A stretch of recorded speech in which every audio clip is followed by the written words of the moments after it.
Student, आज हम लोग जो इंग्लिश ग्रामर का फर्स्ट चैप्टर पढ़ेंगे जिसका नाम द सेंटेंस है। सबसे पहले I want to tell you what is the definition of sentence. देखिए यहाँ पे सेंटेंस दिया गया है, उसका डेफिनेशन यहाँ पे दिया गया है। सेंटेंस का जो होता है हिंदी वाक्य होता है, वाक्य होता क्या है उसका अर्थ आप लोग समझिए।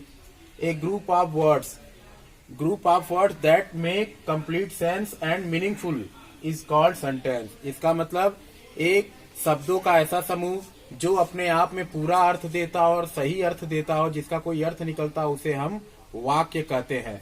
यहाँ पे मैंने दो एग्जाम्पल आपको दिया है। She कुक्स the food, I live alone at home. ये दोनों एक वाक्य के उदाहरण हैं। वाक्य जो मीनिंगफुल हो और सेंसिबल हो उसी को हम सेंटेंस कह सकते हैं। अन्यथा सेंटेंस अगर आपका जम्बलिक टाइप में दिया हो, जैसे लिव कहीं और दिया हो, आई कहीं और दिया हो, एलोन कहीं और दिया हो, जम्बलिंग करके दिया हो, तो अगर ऐसा कोई वाक्य होगा जो सेंस नहीं बनाता होगा तो वो सेंटेंस नहीं कहलाएगा, वो इनकम्प्लीट होगा, वो रॉन्ग सेंटेंस होगा। सही सेंटेंस वही होगा जो अरेंजिंग ऑर्डर में होगा, सिक्वेंशियल होगा, वही आपका सेंटेंस होगा। तो यहाँ पे a group of words that make complete sense and meaningful sense is called sentence. यहाँ पर दो उदाहरण आपका दिया हुआ है, शी कुक्स द फूड और I live alone at home. तो ये आपका सेंटेंस का हो गया उदाहरण उसके परिभाषा के साथ। इसके बाद अगला जो हम पढ़ेंगे वो फ्रेज पढ़ेंगे। फ्रेज जो होता है एक वाक्य का छोटा सा भाग होता है जिसके बारे में मैं आपको पढ़ाने जा रहा हूँ। अगला आप फ्रेज के लिए तैयार रहिए। अगला हम फ्रेज का पढ़ेंगे। अगला सेंटेंस के बाद जो अगला हम पढ़ेंगे पॉइंट फ्रेज का पढ़ेंगे। फ्रेज की जो परिभाषा होती है वो क्या होती है? Phrase is a group of words make some sense but not complete sense is called phrase. इसका मतलब फ्रेज जो होता है एक शब्दों का समूह तो होता है जो कुछ अर्थ देता है लेकिन संपूर्ण अर्थ नहीं देता है, उससे कोई मीनिंग नहीं निकलता है, उसे हम फ्रेज कहते हैं। फ्रेज जो होता है, इसके अलावा मैं और बताना चाहता हूँ, फ्रेज जो होता है वाक्य का छोटा सा भाग होता है और उसके अलावा फ्रेज में हम किसी भी तरह का वर्ब नहीं पाते हैं। वर्ब मतलब आप समझ सकते हैं, एक होता है हेल्पिंग, एक मेन वर्ब। किसी प्रकार का वर्ब फ्रेज में नहीं आता है। और फ्रेज जो होता है वो जो होता है, फ्रेज एक छोटा सा भाग होता है वाक्य का जिसमें हम कुछ सेंटेंस को जोड़कर उसको एक सेंटेंस के रूप में बड़ा भाग बना सकते हैं। तो फ्रेज का जो आपने डेफिनेशन देखा, phrase is a group of words make some sense but not complete sense is called phrase. Phrase जो होता है वो वाक्य का छोटा सा भाग होता है, शब्दों का समूह तो होता है लेकिन वो पूरा अर्थ नहीं देता है, वो आधा अधूरा होता है। जैसे एग्जाम्पल के रूप में इन द रूम जो है, देखिए ये फ्रेज है, इसमें कोई हेल्पिंग वर्ब या कोई मेन वर्ब नहीं है। ठीक है, तो जैसे मैंने कहा phrase has no verb in itself, तो फ्रेज में कोई वर्ब नहीं होता है, फ्रेज आधा अधूरा होता है, छोटा सा भाग होता है वाक्य का। इसके आगे हम कुछ वाक्य को जोड़कर इस वाक्य को हम पूरा और मीनिंगफुल बना सकते हैं। In the room at night in office, ये आपके किसके एग्जाम्पल हैं? फ्रेज के एग्जाम्पल हैं। मैं उम्मीद करता हूं कि आपको फ्रेज का उदाहरण, एग्जाम्पल, डेफिनेशन के साथ समझ में आया होगा। अब इसके बाद जो हम चलेंगे अगला वो चलेंगे क्लॉज की डेफिनेशन मैं आपको बता जो है। क्लॉज का डेफिनेशन जो होता है, फ्रेज के बाद हम क्लॉज का चले। क्लॉज का डेफिनेशन होता है clause is a group of words that make complete sense is called clause. Clause जो होता है वो एक वाक्य का बड़ा भाग होता है। मैं बताना चाहूंगा क्लॉज जो है ये larger part of sentence. Clause एक वाक्य का बड़ा भाग होता है, क्लॉज में वर्ब होता है और क्लॉज जो होता है अपने आप में वाक्य में पूरा अर्थ देता है। जैसे यहाँ पे आप लोग डेफिनेशन देख रहे हैं, clause is a group of word that make complete sense is called clause. Example आप लोग देख रहे हैं, आई रन फास्ट। यहाँ देखिए रन जो है ये वर्ब है, यहाँ वर्ब आया है। I stood first in the class, यहाँ आप देख रही है स्टूड, स्टैंड का सेकंड फॉर्म स्टूड लगा है तो यहाँ पे वर्ब लगा है। तो जैसे कि मैंने कहा फ्रेज में जो है कोई वर्ब नहीं आता है, फ्रेज छोटा सा भाग होता है, अपने आप में पूरा अर्थ नहीं देता है। उसके उलट, उसके विपरीत, उसके अपोजिट जस्ट क्लॉज जो होता है एक वाक्य का बड़ा भाग होता है, अपने आप में पूरा अर्थ देता है, इसमें वर्ब लगता है। तो मैं उम्मीद करता हूं कि क्लॉज का डेफिनेशन आपको समझ में आया होगा। एक और चीज, क्लॉज जो होते हैं दो प्रकार के होते हैं, एक आपका प्रिंसिपल क्लॉज होता है, एक सबऑर्डिनेट क्लॉज होता है। प्रिंसिपल क्लॉज जो होता है वो अपने आप में खड़ा होता है, लेकिन सबऑर्डिनेट क्लॉज जो होता है उसे खड़ा होने के लिए प्रिंसिपल क्लॉज की जरूरत पड़ती है। तो क्लॉज दो प्रकार के होते हैं जिसको मैं बाद में समझाऊंगा आपको। इसके बाद जो है हम अगला जो चलेंगे काइंड ऑफ सेंटेंस, सेंटेंस कितने प्रकार के होते हैं उसके बारे में पढ़ेंगे। इसलिए आप लोग अब देखिए हम अगला चलेंगे अब क्लॉज के बाद काइंड ऑफ सेंटेंस। देखिए बताना चाहेंगे there are 5 kind of sentence. आप में 4 ही दिया लेकिन मैं एक और बता दे रहा हूं जैसे कि 5 होते हैं। There are 5 kind of sentence. Number 1 assertive, number 2 interrogative, then आपका इम्परेटिव, देन आपका exclamatory and then optative. Final में ऑप्टेटिव आता है। सबसे पहले हम चले असर्टिव सेंटेंस। असर्टिव सेंटेंस क्या होता है? इसको हम डिक्लेरेटिव भी कहते हैं।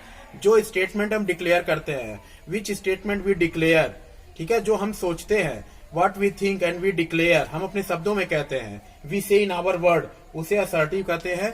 असर्टिव सेंटेंस जैसे कि एग्जांपल के रूप में मैंने कहा I stood first in the class, तो ये क्या हुआ? ये असर्टिव सेंटेंस हुआ। क्यों? क्योंकि ये मैंने कहा, अपने स्टेटमेंट में कहा। ये मेरा स्टेटमेंट है कि I stood first in the class, कि मैं क्लास में पहला आया, तो ये स्टेटमेंट है। तो जो स्टेटमेंट हम दर्शाते हैं उसको असर्टिव कहते हैं। असर्टिव जो है वो 2 तरह से होता है, एक नेगेटिव में भी आता है, अफर्मेटिव में भी आता है।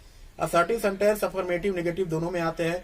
अगर हम कोई नेगेटिव सेंटेंस कहते हैं जैसे I do not stand first in the class, तो ये क्या हो गया? मैं क्लास में पहला नहीं आया, तो इसका मतलब ये नेगेटिव है। मैंने नेगेटिव स्टेटमेंट कहा कि मैं क्लास में पहला नहीं आया, यहां नहीं लगा है। नेगेटिव लगाने के लिए हम क्या लगाते हैं? नॉट या नेवर का प्रयोग करते हैं। वहीं अगर मैंने कहा I stand first in the class, इसका मतलब मैं क्लास में पहला आया, तो ये हमारा असर्टिव है। मैंने अफर्मेटिव में बात कही है, मैंने ये असर्टिव में बात कही है। तो ये असर्टिव आपका 2 प्रकार का होता है, नेगेटिव और अफर्मेटिव। अगर कोई बात आप नहीं में करते हैं तो वो नेगेटिव होता है, अगर कोई बात आप यस में करते हैं तो वो अफर्मेटिव होता है। ठीक है। दूसरा हम चले इंट्रोगेटिव। इंट्रोगेटिव का मतलब होता है जहां क्वेश्चन पूछा जाता है, interrogation, which ask question. Interrogative जो वर्ड विच आस्क क्वेश्चन, जैसे कि मैंने कहा where do you live, who am I, what do you eat, how do you live. तो ये क्या है? तुम कहां रहते हो, तुम क्या खाते हो, तुम क्या पीते हो, तुम कहां से होते हो। तो ये आपका इंट्रोगेटिव है जहां प्रश्न पूछा जाता है। How to come, how to go, where do you live, where do you stay, where did you come from. तो ये क्या है? इंट्रोगेशन है, जहां इंट्रोगेटिव पूछा जाता है। विच आस्क क्वेश्चन, तो वो आपका होता है इंट्रोगेटिव सेंटेंस होता है। अगला हम इंपरेटिव लेके चले। इंपरेटिव सेंटेंस जो होता है वो कमांड, रिक्वेस्ट, ऑर्डर इसको दर्शाता है। अगर जहां हम कमांड दे, इसमें सब्जेक्ट नहीं आता है। जैसे मैंने कहा stand up, open the door, please have a glass of water, तो यहाँ पे क्या है? कमांड भी है, ऑर्डर भी है, रिक्वेस्ट भी है। फॉर एग्जाम्पल अगर मैं कहता हूँ स्टैंड अप, इसका मतलब मैं आपको आदेश दे रहा हूँ, कमांड दे रहा हूँ। I am giving you command stand up. Stand up का मतलब खड़े हो जाओ, यहाँ कमांड दिया जा रहा है। दूसरी चीज अगर मैं आपसे कहूँ please take your medicine regularly, अपनी दवाई बराबर लेते रहो, तो ये क्या है? एक तरह का एडवाइस है, सलाह दिया जा रहा है, तो ये एडवाइस में जाएगा। अगर मैं कह दूं कि प्लीज ओपन द डोर, यहां मैं क्या कर रहा हूं? रिक्वेस्ट कर रहा हूं। तो ये सब कहां आता है? आपका इंपरेटिव में आता है। इंपरेटिव सेंटेंस में सब्जेक्ट नहीं आता है। इसके बाद हम एक्सक्लेमेटरी लेके चले। एक्सक्लेमेटरी सेंटेंस जो होता है विच शोज सडन फीलिंग और इमोशन, जो क्या दर्शाता है? हमारी एकाएक फीलिंग या इमोशन को दर्शाता है। जैसे कि for example what a beautiful lady, यहाँ पे जो चिन्ह लगता है, जो मार्क लगता है, वो आपका एक्सक्लेमेशन का लगता है। इस तरह का चिन्ह आप दर्शाते हो, ठीक है, इस तरह का चिन्ह आप दर्शाओगे तो what a beautiful lady, what a beautiful scene, what a beautiful scenery, तो ये सब क्या है? ये सब एक्सक्लेमेशन में आता है। आप कोई चीज देखते हो और आपकी सडन फीलिंग निकल के बाहर आती है, तो उसे हम एक्सक्लेमेटरी सेंटेंस कहते हैं। आपका एकाएक आप कुछ अपने आप से नहीं करते हो, वो चीज देखकर आपके अंदर से वो भावना पैदा होती है और वो अचानक आपके अंदर से कोई बात निकल जाती है, उसकी तारीफ करते हो, उसको एडमायर करते हो आप, तो वही आपका एक्सक्लेमेशन होता है। इसके बाद ऑप्टेटिव आता है। ऑप्टेटिव में आप क्या दर्शाते हो? डिजायर दर्शाते हो, विश दर्शाते हो, मतलब कोई इच्छा। जैसे कि for example may God give me life long, काश भगवान मुझे लंबी उम्र दे। May God give you life long, काश भगवान आपको लंबी उम्र दे। May God give you prosperous life, भगवान आपको एक अच्छा जीवन दे। तो ये सब क्या है? विश है, इच्छा है, डिजायर है। तो ऑप्टेटिव सेंटेंस क्या दर्शाता है? Optative sentence it shows wish, desire, curse, ठीक है। तो ऑप्टेटिव सेंटेंस जो है आपकी इच्छा, आपकी भावनाओं को, आपकी प्रार्थना को, प्रेयर को, कोई श्राप दे रहे हो उसको दर्शाता है। मे God give you life long, may God give you prosperous life, तो ये आपका क्या है?